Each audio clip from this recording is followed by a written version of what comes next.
Hello guys, അപ്പോൾ വേറൊരു വേറൊരു പാർട്ടായിട്ടാണ് നമ്മൾ ഇന്ന് വന്നിട്ടുള്ളത്. ഞാൻ എല്ലാ ദിവസവും ബിഗ് ബോസിന്റെ റിവ്യൂ ഇടണം എന്ന് വിചാരിക്കും, പക്ഷെ പറ്റുന്നില്ല. തിരക്ക്. അതുകൊണ്ട് എല്ലാ ദിവസവും നിങ്ങൾ എൻ്റെ നിന്ന് പ്രതീക്ഷിക്കണ്ട.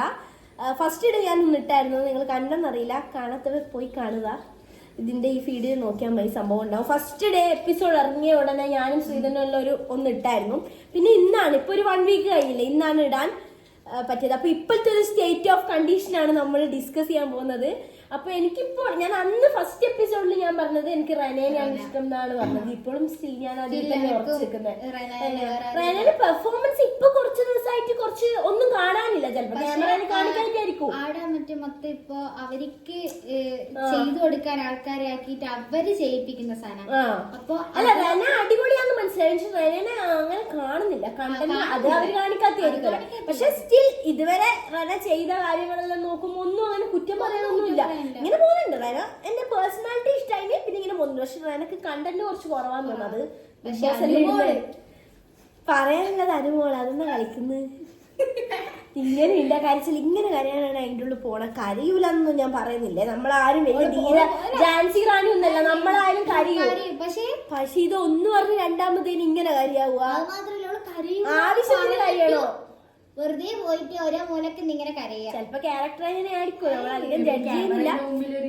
എന്താ പറയാ അറിയില്ല, ചിലപ്പോ അങ്ങനെ ആയിരിക്കും. അത്രയും കരച്ചില് വരുന്ന പിന്നെ ആർട്ടിസ്റ്റ് അല്ല, അതുകൊണ്ട് എടുത്ത്. പക്ഷെ ഇങ്ങനെ കരഞ്ഞൂടല്ലോ. ഒരു ബിഗ് ബോസ് ആകുമ്പോ ഇങ്ങനെ തൊട്ടേനും പിടിച്ചേനും കരയല്ല. അതൊരു വീക്ക് കണ്ടസ്റ്റന്റ് ആയിട്ട് എനിക്ക് പറയാനുള്ളൂ. സ്ട്രാറ്റജി അമ്മോ, അതിന് അതാണോന്ന് അറിയില്ല, എന്താണെന്ന് അറിയില്ല. ആളെ ക്യാരക്ടർ എങ്ങനെയാണോന്ന് അറിയില്ല. കരയാണൊന്നും ഇങ്ങനെ ധീരവനിതേനെ പോലെ ഒന്നും ബിഗ് ബോസിൽ നിൽക്കണമെന്ന് ഞാൻ പറയുന്നൊന്നുമില്ല. അതൊരാളെ ഫീലിംഗ് അല്ലേ. എന്ന് വെച്ച് ഇങ്ങനെ തൊട്ടേനും പിടിച്ചേനും കാര്യമില്ല. എല്ലാത്തിനും കരച്ചല് അങ്ങനെയുള്ളത്. പിന്നെ ജിസേൽ ഞാൻ ചോദിച്ചോട്ടെ, ജിസേലിന് എന്താണ് പ്രയോറിറ്റി കൂടുതലുള്ളത് ബിഗ് ബോസ് കൊടുക്കുന്നത്? എനിക്ക് മനസ്സിലാവുന്നില്ല.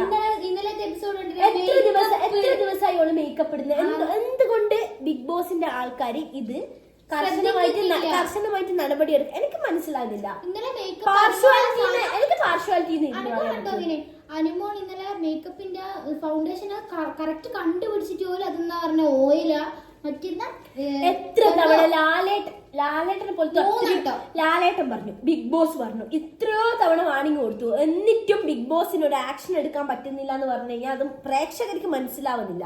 ഇത്രയൊക്കെ വാണിംഗ്, ഒരു കാര്യത്തിന് തന്നെ ഇത്രയൊക്കെ വാണിംഗ് കൊടുക്കേണ്ട ആവശ്യമുണ്ടോ? 3 ബിഗ് ബോസിന്റെ ഭാഗത്ത് 3 വാണിംഗ് ആറ്റം കിട്ടി. പിന്നെ ലാലേട്ടന്റെ ഇത് അതിന് തന്നെ റെസ്പെക്ട് ഇല്ലാത്തൊരു പോലെയാന്ന് എനിക്ക് തോന്നിയത്. എന്നുവെച്ചാൽ ആക്ഷൻ എടുക്കുന്നില്ല ഇവര്.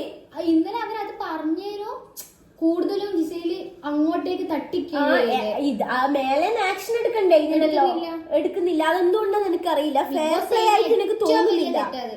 മീൻസ് ബിഗ് ബോസിന്റെ അടുത്ത് നിന്ന് ഒരു ഫെയർ പ്ലേ ആയിട്ട് എനിക്ക് തോന്നുന്നില്ല. എന്തുകൊണ്ട് ആക്ഷൻ എടുക്കുന്നില്ല? ഇങ്ങനെയാണോ പറയേണ്ടത്? ബാക്കി വേറെ എന്തെങ്കിലും ആൾക്കാർ എന്തെങ്കിലും ചെയ്ത് കഴിഞ്ഞാൽ ഇതിന് വലിയ ഒച്ചപ്പാടാക്കുന്നതാണല്ലോ അങ്ങനെ. പിന്നെ പറയാനുള്ളത് നെവിൻ രസമുണ്ടോന്ന് ചോദിച്ചാൽ രസമുണ്ട്. പക്ഷെ എല്ലാ സമയവും ആ ഫ്ലേവറിന്റെ പിടിക്കുമ്പോ വലിയൊരു ഇതില്ല, രസമില്ല. രസമുണ്ടോന്ന് ചോദിച്ചാൽ ചില സമയത്ത് രസമുണ്ട്. ആളുടെ ഒരു മാനറൈസോ സാധനം കാണാൻ. പക്ഷെങ്കിൽ അത് മാത്രമേ ഉള്ളൂ ആൾക്ക്. ഏത് നേരം അത് തന്നെ മീൻസ് അതേ മാനറിസം തന്നെയാ പോകുന്നത്. അപ്പോ വലിയ ഇംപ്രസ്ഡ് ആയിട്ടൊന്നും എനിക്ക് തോന്നിയിട്ടില്ല.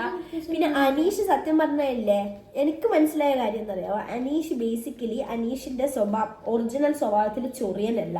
അനീഷ് ഗെയിം കളിക്കുന്നതാണ്. അനീഷിന്റെ സ്വഭാവം ഇങ്ങനെയല്ല. പുറത്തുനിന്ന് ഞാൻ പറയുന്നത് ആള് പഠിച്ചു വന്ന് ഗെയിം കളിക്കുന്നതാണ്. കഴിഞ്ഞ പല സീസണിലും ഓരോ ആളെ വെച്ചിട്ട് അവരെ ക്യാരക്ടർ എല്ലാം മിക്സ് എടുത്തെടുത്തിട്ട് കളിക്കുന്നത്. അനീഷിന്റെ സ്വഭാവം ഇങ്ങനെയൊന്നുമില്ല. അനീഷ് നല്ലതാന്ന് തോന്നുന്നു പുറത്ത്.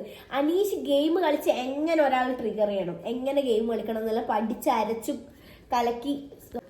സോറി കേട്ടോ, ഒരു കോള് വന്നതാ. അപ്പൊ അനീഷ് എന്തായാലും അരച്ച് കലക്കി പഠിച്ചു വന്ന് ബിഗ് ബോസിന്റെ എന്താ പറയാ മുതൽ സെഡ് വരെയുള്ള കാര്യങ്ങൾ അരച്ച് കലക്കി വന്ന് ബിഗ് ബോസിൽ ഇട്ടാൽ ആൾക്കാർ ശ്രദ്ധിക്കുക, ഇങ്ങനെയാ പിടിച്ചു നിൽക്കാന്നുള്ള അനീഷ് പുറത്തുനിന്ന് പഠിച്ചു. അയാൾക്ക് വേണ്ടി പട്ടി പണിയെടുത്തിട്ട് അയാൾ ഇന്നലെ പറഞ്ഞ വർത്താനം ഒരാൾക്ക് പിടിച്ചിട്ടില്ല. അയാള് മീൻസ് ഗെയിം കളിക്കാനായിട്ട് വേറെ നോ ഹാർട്ട് ഫീലിങ്സ്. എങ്ങനെ അതായത് അയാളുടെ ക്യാരക്ടർ ഇതല്ല.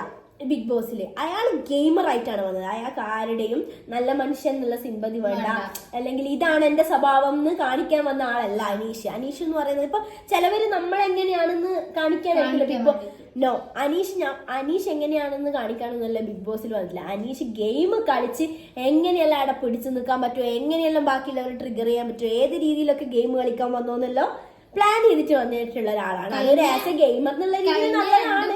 2-3 സീസണിലുള്ള കുറെ ആളെ മാനേജേഴ്സ് ഇയാൾക്കുണ്ട്. നല്ലതാണെന്ന് ചോദിച്ചാല് നമുക്ക് പ്രശ്നം ഉണ്ടാവില്ല, പക്ഷെ അതിന്റെ ഉള്ളിൽ നിൽക്കുന്നവർക്ക് കുറച്ച് ബുദ്ധിമുട്ടായിരിക്കും. പക്ഷെ അയാള് പറയുന്നത് അത് എന്റെ ഇഷ്ടം, ഞാൻ ഗെയിം കളിക്കാൻ വന്നെന്ന് പറഞ്ഞു കഴിഞ്ഞാൽ അവിടെ തീർന്നു, നമുക്കൊന്നും പറയാനില്ല. നമ്മളോട് അവര് പറയുന്നത് എന്റെ ഇഷ്ടമല്ല, ഞാൻ ഗെയിം കളിക്കാനല്ലേ വന്നത്, ഞാൻ നല്ല പിള്ള സമയമല്ല വന്നത്, ഞാൻ ഗെയിം കളിക്കാൻ വന്നത്, ഏത് രീതിയിൽ ഞാൻ ഗെയിം കളിക്കാൻ അവിടെ രാവിലെ പറയുന്ന കാര്യം നൈറ്റ് വേറെ, അത് ഉൾട്ടാക്കിട്ട് പറയാം. പിന്നെ ആരായിരുന്നു, പിന്നെ ഈ പറഞ്ഞ കലാഭവൻ സരിക ശൈത്യനെ ഒട്ടും കാണുന്നില്ല. ബിഗ് ബോസ് കാണിക്കാത്തതാണെന്ന് പറഞ്ഞാൽ ശൈത്യ ഇല്ല. ശൈത്യ അവിടെ എന്തിനോ അറിയില്ല. ശൈത്യ എന്ന് പറഞ്ഞ സാധനം ഉള്ളതും ഇല്ലാത്തല്ലോ ഒരേപോലെ ഒരു ഇതുമില്ല. പിന്നെന്തായിരുന്നു, പിന്നെ ആരായിരുന്നു, പിന്നെ എന്തായിരുന്നു ആര്യനെ അങ്ങനെ കാണുന്നില്ലല്ലോ. ആര്യൻ അത്ര വലിയ സ്ട്രോങ് കണ്ടസ്റ്റന്റ് ആയിട്ടൊന്നും എനിക്ക് ഫീൽ ചെയ്തിട്ടില്ല. ആര്യൻ ഒരു നോർമൽ ആയിട്ട് എനിക്ക് തോന്നി, വലിയ സ്ട്രോങ് ഒന്നല്ല. പിന്നെ ഷാനവാസ് എന്നാലും കുഴപ്പമില്ല, ഇങ്ങനെ പിന്നെ ആരായിരുന്നു ഉള്ളത്, അക്ബറിനെ കുറിച്ച് പറയുകയാണെങ്കിൽ നല്ല അഹങ്കാരമുള്ള പോലെയാണ് തോന്നുന്നത്. നല്ല തലക്കനം നമ്മൾ പറയില്ലേ, തലക്കനം. അവനൊരു വിചാരമുണ്ട് അവൻ എന്തോ ആണെന്ന്, അത് ശരിക്കും അങ്ങനെ തന്നെയുള്ളത്. അനീഷിനെ പോലെ ഒന്നല്ല, അനീഷ് ഒരു ഗെയിമറാന്ന് മനസ്സിലാക്കാൻ അങ്ങ് പറ്റുന്നുണ്ട്. അക്ബറിന്റെ വിചാരം അക്ബർ എന്തോ ആണെന്നാ, ആ രീതിയിലാണ് അക്ബറിന്റെ പെരുമാറ്റം. എന്തും പറയാന്നുള്ള ഒരു സംഭവം, ഒരു തലക്കനം ഉണ്ട്, അതുകൊണ്ട് നല്ലതല്ല. പിന്നെ ആരാ, സെപ്റ്റിക് ടാങ്ക് ആണെന്ന് ഞാൻ അതിലേക്കൊന്നും പോകുന്നില്ല, അതെല്ലാം കഴിഞ്ഞ എപ്പിസോഡ് ഒരുപാട് ഇങ്ങോട്ട് എത്തി, അങ്ങനെ വിളിച്ചതും കുറെ കാര്യങ്ങളല്ല. അത് മാത്രല്ല അക്ബറിന് മൊത്തത്തില് എനിക്ക് ഇഷ്ടപ്പെട്ടില്ല. മൊത്തം ലേഡീസിനോട് ഒരു റെസ്പെക്ട് ഇല്ലാത്ത പോലെ ഫീൽ ചെയ്ത്. പിന്നെ ആരായിരുന്നു ഉള്ളത്, പിന്നെ ശാരിക, മറ്റേ ആങ്കർ, ആള് കുഴപ്പമില്ല, അങ്ങനെ വലിയൊന്നും പറയല്ല. എന്നാലും ഇവരെ പോലെയല്ല, ഈ ശൈത്യനെയും കലാപമൻ സരികനെയൊന്നും പോലെ ഇങ്ങനെ സൈഡല്ല, ഒരു ആവറേജിലെങ്കിലും ഉണ്ട്. കുറച്ചെങ്കിലും വായി തുറക്കുന്നു, ഇടപെടുന്നല്ലോ ഉണ്ട്. ആണോ, എനിക്ക് അങ്ങനെയല്ല, എനിക്ക് എന്നാലും അവിടെ ഉണ്ട്. മറ്റേ ശൈത്യനൊന്നും കാണാത്ത പോലെ അങ്ങനെ ആയിട്ടില്ല. പിന്നെ ആദില നൂറ, അവര് എനിക്ക് തോന്നുന്നു അവരെ ക്യാരക്ടർ പോലെ തന്നെയാണ് നിൽക്കുന്നത്. ഗെയിമർ അങ്ങനെയൊന്നുമല്ല, അവര് കുഴപ്പമില്ലാണ്ട് എല്ലാവരും വേഗം കമ്പനിയാകുന്നുണ്ട്. പിന്നെ അത്യാവശ്യം എല്ലാവരും തലയിട്ട് നോക്കുന്നു, ഓവറാക്കുന്നില്ല, എന്നാലും ഒട്ടും സൈലന്റ് ഇങ്ങനെ ഒരു രീതിയിൽ പോകുന്നുണ്ട്. കുറച്ച് കമ്പനിയാന്ന് തോന്നുന്നു എല്ലാവരുമായിട്ട്, വേഗം അങ്ങനെ ഒരു ഗിവ് ആൻഡ് ടേക്ക് ഉള്ള ആൾക്കാരാന്ന് തോന്നിയിട്ടുണ്ട്. പിന്നെ ആരാ, നീൽ ഒന്നും പറയാൻ മാത്രം ഒന്നുമില്ല. റണേ വെറുതെ ചൊറിയുന്ന കണ്ടിനി അടുക്കളയെന്നല്ലോ, ഒരു ആവശ്യമില്ലാണ്ട്. പിന്നെ ഇപ്രാവശ്യത്തെ ഈ വീക്കിലെ കിച്ചൺ ടീം വളരെ വളരെ അബദ്ധമായിരുന്നു. അനീഷ് അവിടെയും കുറെ ബോറ് സാധനങ്ങൾ എടുത്തിട്ടുണ്ട്, വേണ്ടാണ്ട് പ്രശ്നമാക്കുക. കിച്ചണിൽ എല്ലാവരും ഇറങ്ങി പോവാന്ന് പറയാം, കിച്ചണിലാരും നിൽക്കേണ്ട ആവശ്യമില്ല. പക്ഷെ ഇത്ര ഷോ വേണ്ട, ഷോ കുറെ അടിയാക്കുക. ഒരു ക്യാപ്റ്റൻ എന്ന നിലയിൽ അനീഷ് ചെയ്യേണ്ട ഒരു കാര്യം അനീഷ് അവിടെ ചെയ്തിട്ടില്ല. മര്യാദക്ക് അവിടെ ഫുഡ് കിട്ടുന്നില്ല. 10 മണീന്റെ ബ്രേക്ക്ഫാസ്റ്റ് 1 മണിക്കാണ് കിട്ടുന്നത് കണ്ടസ്റ്റന്റ് തന്നെ പറയുന്നുണ്ട്. അതൊന്നാമത്തെ കാര്യം, അവര് തമ്മിലൊരു സിങ്കില്ല. പിന്നെ ഈ നെവിൻ എന്ന് പറയുന്ന ആള് തന്നെ തക്കാളി ഇതെല്ലാം എടുത്ത് തിന്നുന്നത്, അങ്ങനെ തിന്നാൻ പാടുണ്ടോ? എല്ലാവർക്കും ഒരേപോലെയല്ലേ റേഷൻ? അതാരാ അത് കൺട്രോൾ ചെയ്യേണ്ടത്? ക്യാപ്റ്റനല്ലേ? അത് ചോദിക്കുമ്പോ ഇതൊന്നും ചോദിക്കുമ്പോ ഉത്തരവില്ല. ചോദിക്കാൻ പാടില്ല, അയാള് പറയുന്നത് ശരി എന്നുള്ള രീതി. അത് ചിലപ്പം ഗെയിമായിട്ട് തന്നെ എനിക്ക് തോന്നുന്നു. പക്ഷെ ഗെയിം എന്ന് പറഞ്ഞിട്ട് കാര്യമില്ല, അതിന് ഉത്തരം തരണം. വായിലെ നാമ് വെച്ചിട്ട് ഉത്തരം തരണം. ഇത് ഉത്തരം തരാണ്ട് എത്ര ചോദ്യം ചോദിച്ചു ഈ കറക്റ്റ് ബ്രേക്ക്ഫാസ്റ്റ് കിട്ടുന്നില്ല, അതിന് കറക്റ്റ് ഉത്തരം പറഞ്ഞോ? ഇങ്ങോട്ടൊരു ഞാൻ നിന്നോട് ഞാൻ ചോദിക്കുന്നത്, എനിക്ക് കറക്റ്റ് നീ ബ്രേക്ക്ഫാസ്റ്റ് തന്നിട്ടില്ല, 10 മണിക്ക് 1 മണിക്കാ തന്നെന്ന് പറയുമ്പോ നീ എന്താ പറയാ? ഓന്ന് പറയാന്നറിയാവോ? നീ ആരാതിന് ഇറങ്ങിപ്പോ, ഇങ്ങനെയാണോ പറയേണ്ടത്? അതിന്റെ റീസൺ അല്ലേ പറയേണ്ടത്. പിന്നെ അതുപോലെ തന്നെ ഈ തക്കാളി ഇങ്ങനത്തെ കത്തുന്നതിന് പെർട്ടിക്കുലർ ആയിട്ടുള്ള റീസൺ അനീഷ് പറഞ്ഞിട്ടില്ല. നീ ആരാ അതിലിടപെടെ? ഇങ്ങനെ ഒരു തലക്ക് മറുതല പറയൂല, ഇതാണ് പറഞ്ഞുകൊണ്ടിരിക്കുന്നത്. ലാലേട്ടൻ വന്ന് ചോദിക്കുമ്പോ എന്തായാലും ഒരു തലക്ക് മറുതല പറയാൻ പറ്റൂലല്ലോ, എന്തായാലും റീസൺ പറയേണ്ടി വരില്ല. എന്തായാലും പറയുന്നു ഇരിക്കും, കണ്ടസ്റ്റന്റ് ആയോണ്ടായിരിക്കും, നിന്നെ അറിയിക്കേണ്ട ആരെന്ന് അനക്ക് എന്നുള്ള രീതിയിലായിരിക്കും സംസാരിക്കുന്നുണ്ടാവുക. പിന്നെ ആരായിരുന്നു ഉള്ളത്? പിന്നെ ഇനി അടുത്ത ശൈത്യാണ് എന്റെ മുന്നിൽ ഞാൻ കാണുന്നത്. ഇതുപോലെ പോലെ ശൈത്യം പുറത്താവും. പിന്നെ ആരാ, പിന്നെ ഇതൊക്കെ തന്നെയാണ്. പിന്നെ ടാസ്ക് ഒക്കെ തുടങ്ങിയിട്ടുണ്ട്.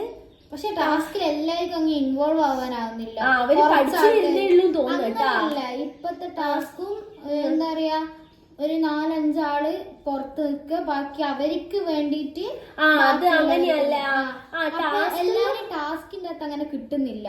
ഇൻട്രസ്റ്റിംഗ് ആയിട്ട് ടാസ്ക് ഒന്നും വന്നില്ലല്ലോ. നമുക്ക് കാണാൻ, ഓഡിയൻസിന് കാണാൻ ഇങ്ങനെ ഹരം കൊള്ളുന്ന ടാസ്ക് ഒന്നും വന്നില്ല. ടാസ്കിൽ വരുന്നേ ഉള്ളൂ. ഇപ്പൊ ഇവരെ ക്യാരക്ടർ അത്യാവശ്യം മനസ്സിലാക്കി വരുന്നേ ഉള്ളൂ. പിന്നെ ഞാൻ പറഞ്ഞ പൊളിറ്റിക്കലി ഇൻകറക്റ്റ് ആയിട്ടുള്ള കാര്യങ്ങളൊന്നും വന്നില്ല. അത്രയും എന്താ പറയാ, കേരളം ചർച്ചയാക്കാൻ മാത്രം ഉള്ള പ്രശ്നങ്ങളൊന്നും വന്നില്ല. ഈ ചെറിയ ചെറിയ മേക്കപ്പിന്റെ പ്രശ്നമോ, തക്കാളി, അങ്ങനത്തെ പ്രശ്നങ്ങളെ ഇതുവരെ വന്നിട്ടില്ല. നമുക്ക് ചർച്ചയാക്കാൻ പറ്റില്ല. ജിസൈലിന്റെ ഒരു ലവ് ട്രാക്ക് വന്നിന്, പക്ഷെ അത് സ്പോട്ടില് നമ്മളെ മറ്റേ തക്കാളിക്കള്ള പൊട്ടിച്ചു കൊടുത്തില്ല. അത് നടക്കൂല പക്ഷെ അങ്ങനെ പ്രൊജക്റ്റ് ആയിട്ടില്ല. ഇല്ല, അത് അങ്ങനെ പുറത്തേക്ക് ആൾക്കാരങ്ങനെ ശ്രദ്ധിച്ചിട്ടില്ല. എന്നാ പറഞ്ഞെന്നുള്ളത് മനസ്സിലാവുന്നുണ്ടായിട്ടില്ല. രേണു സുധീനെ പറ്റിയിട്ടുള്ള എന്റെ അഭിപ്രായം ഞാൻ പറയാം. രേണു സുധി എന്ന് പറയുന്ന വ്യക്തി അഭിനയിക്കുന്നതിനോട് എനിക്ക് ഒരു പ്രശ്നമില്ല. കാരണം അവർക്ക് ഇഷ്ടമുള്ള പ്രൊഫഷൻ അവരെടുക്കട്ടെ, അവരഭിനയിക്കട്ടെ, ഒരു പ്രശ്നമില്ല. പക്ഷെങ്കിൽ അഭിനയിക്കാൻ ആളുടെ അഭിനയം ഇഷ്ടമാണോ എന്ന് വെച്ചാൽ എനിക്ക് ഇഷ്ടമല്ല. ആളുടെ അവർക്ക് ജീവിക്കണമെങ്കിൽ അവർക്ക് ആ പ്രൊഫഷൻ എടുക്കാൻ താല്പര്യം ഉണ്ടെങ്കിൽ ചെയ്തോട്ടെ. ഓഫേഴ്സ് വരുന്നുണ്ടല്ലോ ആൾക്ക്. അതുകൊണ്ട് ഇങ്ങനെയൊന്നും പറയേണ്ട ആവശ്യമൊന്നുമില്ല. ഇവളെന്തിനാ ഈ പ്രൊഫഷൻ എടുത്തിന്, ഇവളെന്തും വകെ ഇത് ചെയ്യുക, അങ്ങനെയൊന്നും. ആൾക്ക് എന്നാണോ ഓഫർ വരുന്ന ആള് ജീവിച്ചോട്ടോ. പൈസ കിട്ടുന്ന ഒരു കാര്യമല്ലേ, പൈസ കിട്ടുന്ന വിലയൊന്നുമില്ലേ. പക്ഷെ ആളെ അഭിനയം പേഴ്സണലി നിനക്ക് ഇഷ്ടമാണോ എന്ന് ചോദിച്ചാൽ എനിക്ക് ഇഷ്ടമല്ല. ഒരു രസമില്ല ചെയ്യുന്നതാണ്. ഒരു ക്യാരക്ടർ കൊടുത്തു കഴിഞ്ഞാല്. പക്ഷെ ഇതായിരുന്നു എന്റെ അഭിപ്രായം, രേണു സുധീനെ പറ്റിയുള്ള അഭിപ്രായം. പിന്നെ മീഡിയന്റെ മുന്നിൽ വന്നിട്ട് കുറെ ഓവറാക്കുന്ന പോലെ തോന്നിയിട്ടുണ്ട് സംസാരമല്ലോ. അതെനിക്കറിയില്ല.